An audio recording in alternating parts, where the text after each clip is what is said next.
I am the greatest. I wish I was 50 years younger and I'd kick your ass. You won't do shit.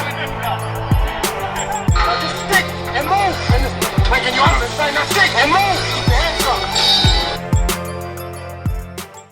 And welcome to a new episode of the Stick and Move podcast. I'm your host, Trey, here with my co-host, Sam.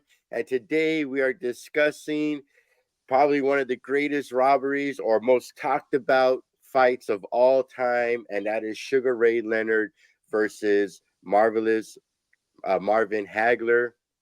Epic clash back in the 80s of these two giants of boxers. So, Sam, I'm going to go into you. Just go ahead and tell me what were your thoughts about this fight? These two Hall of Fame fighters, already legends in the making at the time. Before you tell me who won, just the idea of those two guys getting in the ring, what did that mean to you as a fan? And now what is the legacy of it today? Go ahead. Yes, this was considered the super fight. Right. Absolutely. Yeah, this was the super fight. And it was a long-awaited fight for many fans in that time. I remember seeing the fight, but it was like maybe 30 years ago. It was a very long time, and I'm glad I got to rewatch it again tonight. And there was a lot of buildup. Sugar Ray was retiring. Hagler, wanted, to fight Leonard. It was unfinished business. He wanted to prove to the world he was the best middleweight. And for me, in my opinion, I thought, Hagler was going to clobber him. Right. Hagler was going to cut the ring off and finish him right. within 10 rounds. That was my thought, and Hagler, being who he is, I just didn't think that, that Leonard had the power or, to keep him off, because Hagler's, so relentless. So, yeah, it was great to watch the fight, man.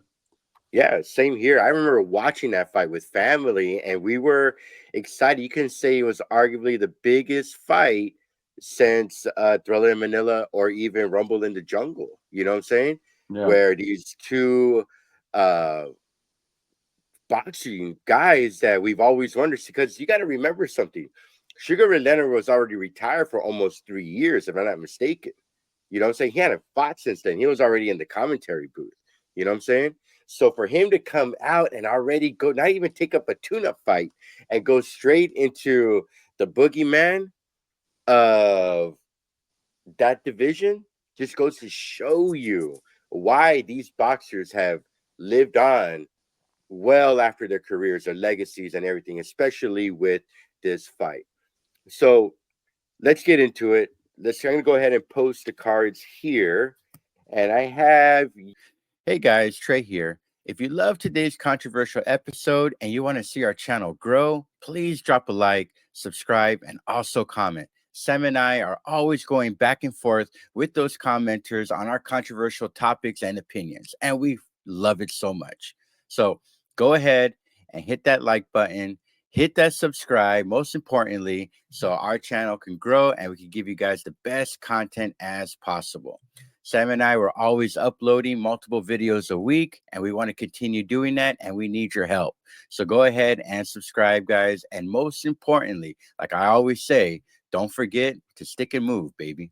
You showing that Leonard won 115-114, while I had Leonard also winning 116-113. You had a much closer fight.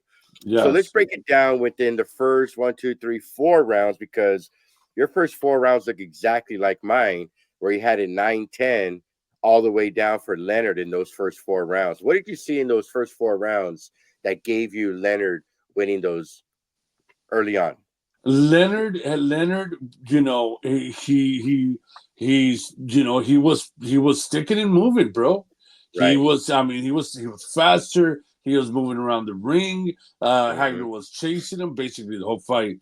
But he was winning them. He was winning those rounds.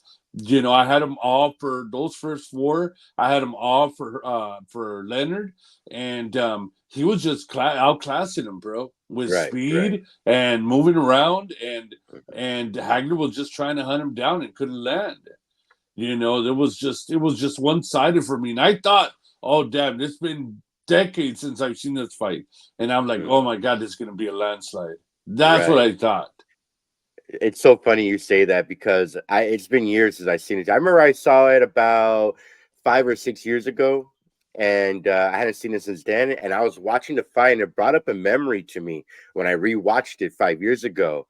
And I remember thinking, like, man, did Marvelous Hagler, did he retire? Because he retired after this fight. He never fought again. He thought he got robbed, and maybe he did. That's what we're talking about today. But I was thinking, like, did he get robbed? Did he retire because he thought he got robbed? Or did he retire because he was just outclassed and maybe he just thought that he was done with boxing? That if Sugar Ray Leonard's the elite and I did not show up at all, because that's what it looked like to me in those first 4 rounds. I mean, I have it here, like, that side to side movement that Leonard was doing to Hagler, to me, was epic. I know a lot of people will say that he's running. I know you have a lot to say about that, but those flurry of combos that he was famous for, that you and I've talked about him throughout our existence as a podcast, those infamous flurries that he would do in training and then bring into the ring, he did against the monster that was Hagler at the time. And I was just thinking, like, wow. Not only did Sugar Ray Leonard take 3 years off, yeah, he is well rested. But you got to remember, his fight before, he was fighting at 148, 149, going all the way up to 10 more pounds to fight Hagler, to take on the boogeyman at the time. Who at the time, Hagler, just within a year or two, already fought, who was it? Mugabe, who was also undefeated at the time, and Hitman Hearns with that epic 3-round bout with probably one of the greatest rounds of all time, which we'll talk about eventually. Hopefully. I think he fought Duran too. Well, yeah, he did fight Duran, but earlier, before Mugabe and Hearns, if I'm not mistaken. But dude, you're right, dude. Hagler was just missing a lot in that fourth, especially in that fourth round. And then the cherry on top that made me think, like, oh boy, this might be one of those 10-2, 11-1 kind of fights, was when Sugar Ray did the windmill. In that fourth round. Oh, yeah. Beautiful body shot. Yeah. Dude. Oh, bro. And I was just thinking, like, okay, this is obviously speed that is killing Hagler, who is more the thumper type. So that's my thoughts on the first 4 rounds. Let's go ahead and go later, because just like you and me, from 5 to round 8, actually, yeah, round 5 to round 8, now Hagler turns the corner. What did you see in those rounds right there? I saw that that Leonard, had went down a little bit on the speed. Right, you know what I'm saying? I think he realized he's not going to put away Hagler, and Hagler's going to be coming in forward. And there was a moment in that 4th round going into the 5th round where you saw Hagler getting really frustrated. Right. He, right before the round started, he started banging on his head like he wanted to catch, Leonard. And and what I got, the reason I got Hagler winning some of these rounds was because, yes, the little spurts that Leonard had, we cannot ignore that Hagler was pounding him to the body from beginning to end, bro. He was. And we cannot discount those punches. And you also have to give Hagler credit for the aggressiveness of the energy spent chasing, Leonard around the ring. That's why I was like, you know what? What I'm seeing right now is that Leonard's speed is diminishing a little, and he's being trapped, he's being caught, and Hagler is taking full advantage with the body shots, and he was landing some good hooks too, man. Well, he actually, in that 5th round, I actually had Leonard eking out the 5th round until Hagler wobbled him.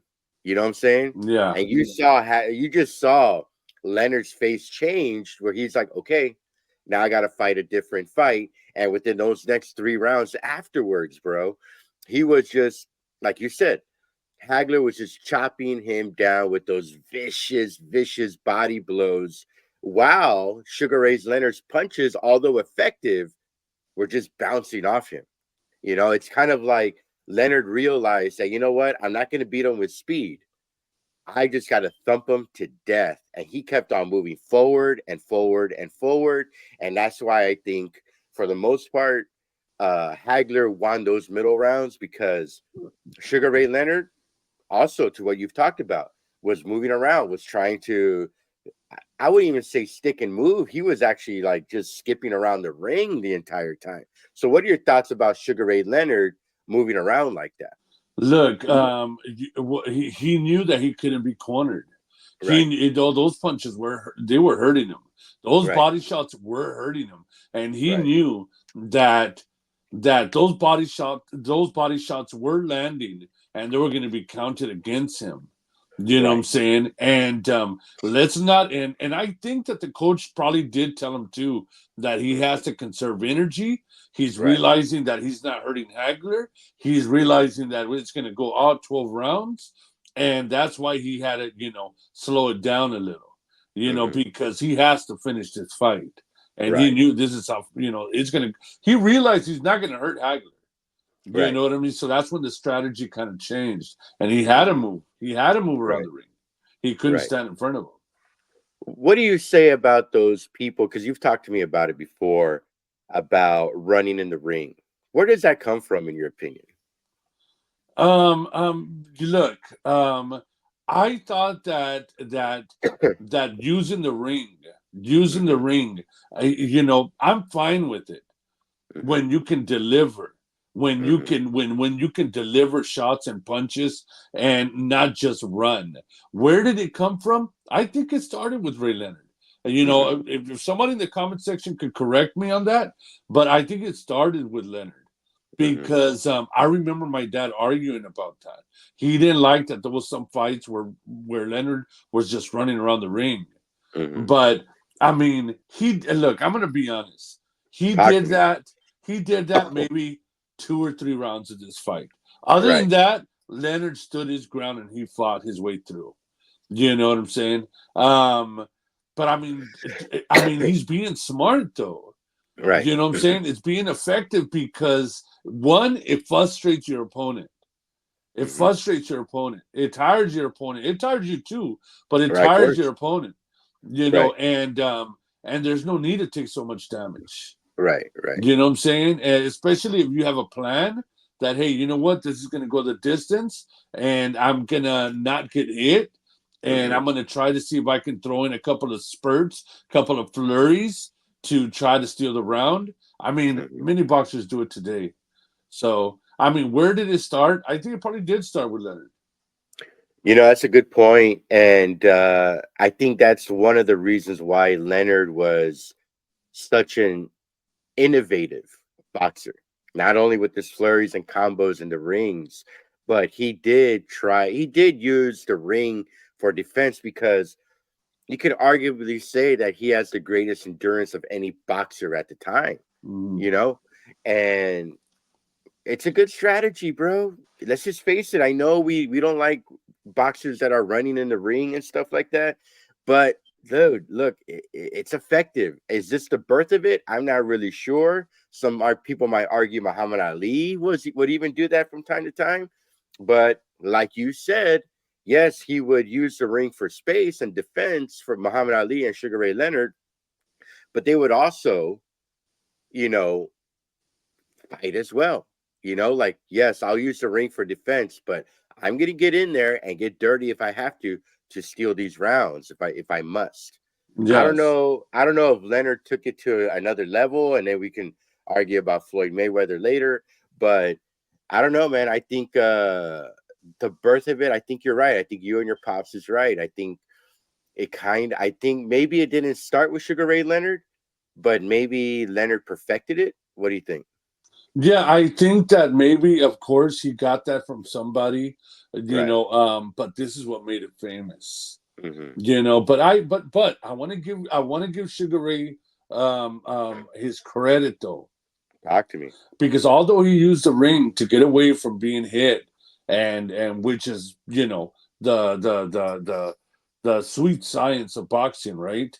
Mhm. Although he did fight his ass off, bro. Yeah, You know, definitely. He definitely came to fight for sure. there's some fighters out there. You know, I don't have them on the top of my head right now, but there's some fighters out there that really, really abuse that. And but Well, no, hold on. You're right. I mean, everybody's criticizing Stevenson for doing that too. Now, whether he was hurt or not, who knows?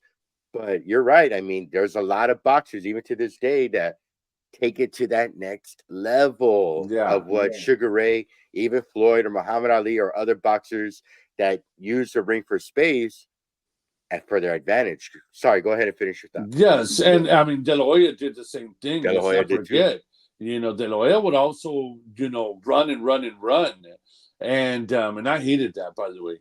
But one thing that separates Leonard from Shakur or some other fighters that have abused that running around the thing, a ring thing, whatever, is that he fought, man.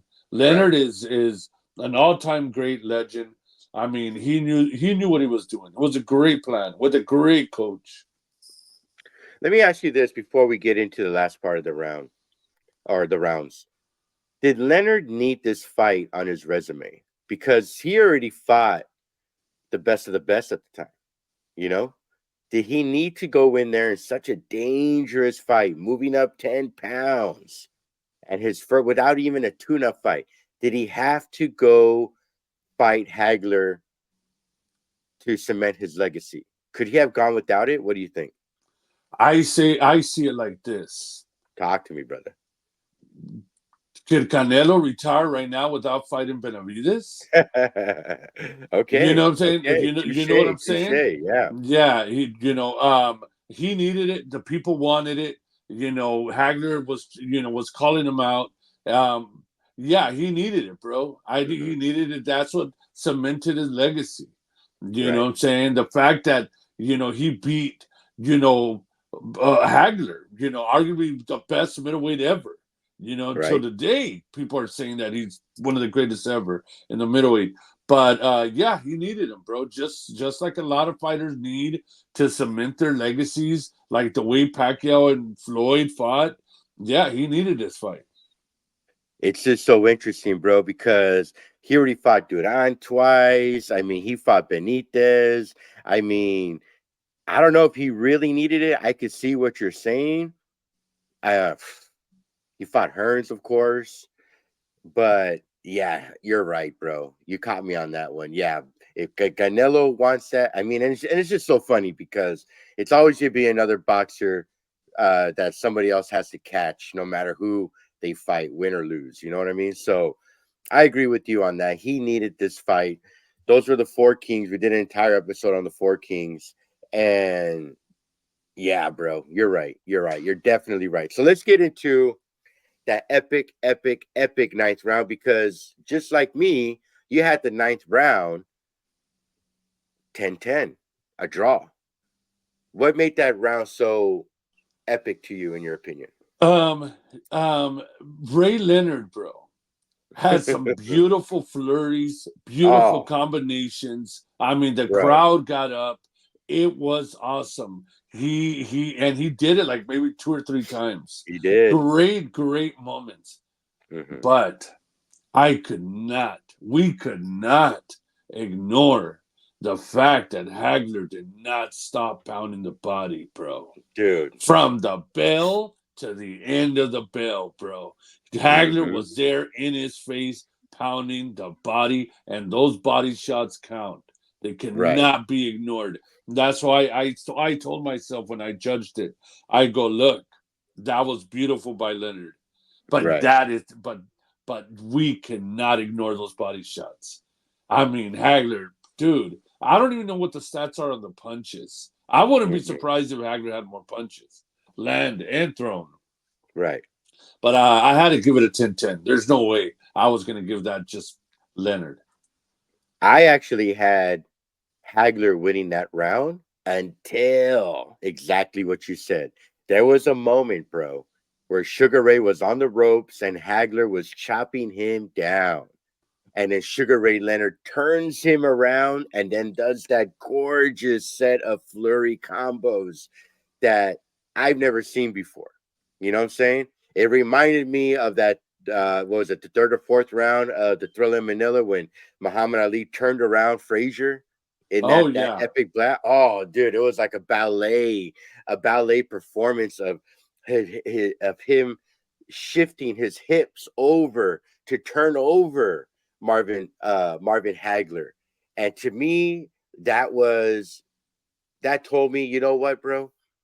It's fights like this and boxers like that and battles and wars like that that will always live forever. You know what I'm saying? You see the craftsmanship that Sugar Ray Leonard had going into that round and then realizing that he's losing, going against the ropes. He cannot be taken down or be taking those body shots that Hagler was delivering. And for Leonard to know that and shift it and end with constant flurries at last minute of the round, to me, stole it and saved him from losing a round. And I had to give it a draw based on that. But that's one of the greatest rounds of all time, if you ask me. Yes, look, man. There's nothing more beautiful in sports and in Right. life in general than a momentum change. Right. Dude, when there's a momentum change in sports and a change of direction, um, it's just it's an awe moment, bro. It's Right. beautiful, bro. Mm-hmm. I wish all fights were like that. That moment right there, like the way you said the Ali Foreman, those are the most beautiful moments in sports. Right. And so when Hagler was barreling down on him, just body shots, this, that, and when he turned that round around with Mm-hmm. those flurries, dude, we got to see the beauty. We got to see the will of all the training that Leonard has done. Right. He pushed it out of him, bro, to start throwing those punches. That was a beautiful, beautiful round. I think I made a mistake. I think I said Ali Foreman. I think I meant Ali Frazier, Thriller Manila. Okay. But yes, dude. But yes, you're right, dude. But it happened in Ali Foreman too. Yes. And with the Sugar Ray Leonard, by the way, it just showed his intellect, bro. That you can use your brain, to make a decision to where you can do a fundamental shift, like you're saying, in the boxing match and taking that important round. Yes. So the last three rounds, the 10, 11, and 12, well, you actually had it the opposite for me. You had Hagler winning round 10. I'm sorry, you had Hagler losing round 10 and then winning the last two. And I had it the opposite. I had Leonard winning, I'm sorry, also losing round 10, but winning the last two rounds. So you and I are split on that. What did you see in those last two rounds? What I saw in the last two rounds is it was desperation already from both fighters. Right. And I think that if Hagler realized, bro, that he was just not gonna catch up. He was on the I have to knock him out moment. The commentators were blaming the corner, bro, telling Hagler that he was fine, keep Right, doing I saw that. Yeah. keep doing what you're doing, blah blah blah. No, bro, it was a desperation mode. He needed to catch Leonard, and Leonard, he was just too smart, bro. He got the second win. He was famous for that. Right. He gained a second win, and he did enough to survive, man. He did enough to survive. Let me say something, bro. Let me ask you a question. Because what I saw in those last two rounds, I'll admit it. I got entranced by the beauty that is Sugar Ray Leonard. And I say that in this context. You're right, bro. Hagler was fighting with desperation. I actually think he ignored his trainers and he's like, you know what, man? I'm not going to leave this to the judges at all. And he goes in thumping Sugar Ray Leonard as much as possible. But my question to you, because in those last 2 rounds, especially 11 and 12, Sugar Ray Leonard starts showboating, bro. Oh Shuffling the yeah. feet, doing the flurry combos. Was he compensating for losing those rounds? Because most people would say that Leonard, I mean, you had Hagler winning, that Hagler was winning those rounds, but was he compensating doing the dance and the shuffling of the feet and all those combos to camouflage, to steal, uh to trick the judges to being like, oh, well, he has all the control. Do you think that is what gave him the leverage in winning this fight in a weird way? I think he did it for all the doubters. Nobody thought he Right. was going to win. Mm, I think it was for all the haters, all the hmm. doubters, and he was showing up that, hey, I can still keep going. Hey, I'm still here. I got all Hmm. my wits. I know what's happening. Hmm. I control this fight. And yes, he's doing it to frustrate and to convince, I guess, help convince if he needed any, is the judges. But I Right. think he did it for Hagler, because Hagler was like, no, I'm gonna knock him out. So Right. I think all the showboating that he did was for all the haters, man. Honestly. Well, that fight was for the middleweight title. Look, I want to go to the elephant in the room, and we'll end it here. But the judges had it a split decision. Lou Filippo had it 113-115 for Hagler. Dave Moretti, man, these guys have been judging forever, had it 115-113 for Leonard. But the elephant in the room was Jose Wanguera, who had it 118-110 Leonard. Is there any way you can see where Leonard won that convincingly? That Leonard won that convincingly. Yeah. Um, yeah, he won, bro. Hmm. He just he fought the more beautiful fight. He did. It was You gorgeous, know, bro. yeah. He fought the more beautiful fight. He honestly, man. Yes, I had it 14-115, I think. Yes, I had it really, really close, but bro, Leonard controlled the fight. There Hmm. was not a moment where he was gonna get KO'd. He Right. fought the bigger man. You Hmm. know, Took he 3 years off, took 3 years off. I mean, dude, yeah, he won, bro, without a doubt. Leonard won Mm-hmm. this fight. Mm-hmm. Look, one last thing I want to say. You know what I loved about that fight, bro, was when his mom goes in the ring and just Mm. holding his son. Because I think the mother knew, like, this is one of those fights that can make or break my son, and she was just thankful that not only did he survive but won. It was such a humbling scene that I love watching, with his wife and then his mother.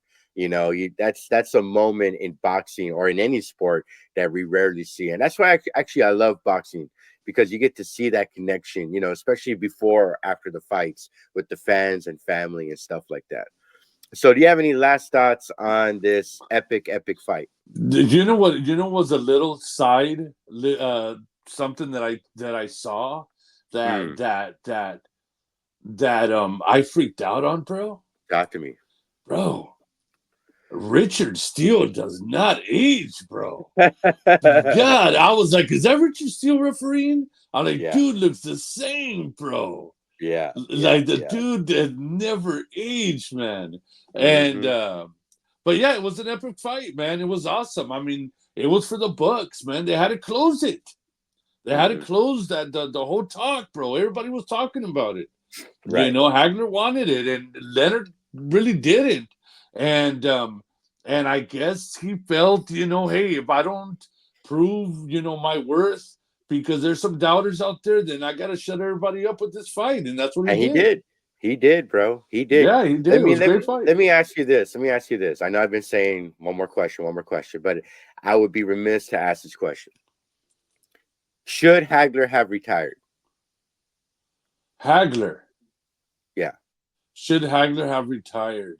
Because he didn't fight after this. He was done. I mean, you saw how crushed he was when they interviewed him after the fight. Like, you saw his soul No. taken, brother. You know what I'm saying? And he was no undefeated fighter. It's not like he was undefeated, but you could just see that I honestly to be honest with you, if I was in my middle ages like I am now, watching that fight back in '87, I think I would have told myself, I don't think he's coming back from this fight. You know what I'm saying? Yeah, I don't think Hagler. I don't think Hagler could, bro, retire. Yeah. He's a competitive guy. He could not retire and leave this fight. Just he had to keep fighting, bro. He had to. Right. He was in great right. shape, bro. He was in was, great and he shape. looked great. Yeah. He looked great. He was in great shape. You and I just did an episode, the top 3 boxers that get beaten into retirement, and he was not one of those. No, dude. I could see why people would have Hagler winning that fight as well. So yeah. We'll leave it at that, my man. Do you have any words for our viewers out there? I would like to thank everybody that leaves the comments, likes, and the subscriptions. If there's any topic that any of y'all guys want to talk about, let us know in the comment section, and we'll make an episode. Exactly. I can't say it any better than that, guys. If you get a message from me, it is from the Stick and Move podcast. You get a message from Sam, it is a Stick and Move Sam, and we try to get to comments as fast and often as possible. So just be patient. We will get to you the most that we can. And like I always like to say, don't forget to stick and move, baby. I am the greatest. I wish I was